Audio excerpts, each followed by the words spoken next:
యేసు క్రీస్తుని గురించే వ్రాయబడి ఉంది. దేవుడు మనకు తోడు అని 7వ అధ్యాయము 6వ వచనం కూడా 9వ వచనాలు కూడా అద్భుతమైనటువంటి మాటలు మనకు సెలవుబడతా ఉన్నాయి.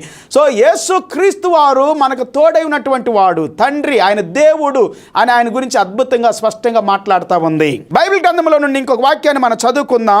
యోహాను సువార్త 14వ అధ్యాయం 8వ వచనం నుండి 11వ వచనం వరకు కొన్ని మాటలు నేను మీకు చదివి వినిపిస్తాను. అప్పుడు పిలుపు, ప్రభువా, తండ్రిని మాకు కనపరచము, మాకంతే చాలును అని ఆయనతో చెప్పగా, యేసు పిలుపు, నేను ఇంతకాలము మీ యొద్ద ఉండినను నీవు నన్ను ఎరుగవా, నన్ను చూచిన వాడు తండ్రిని చూచి ఉన్నాడు గనక తండ్రిని మాకు కనపరచమని ఎలా చెబుతున్నా? నన్ను చూస్తే తండ్రిని చూసినట్టే.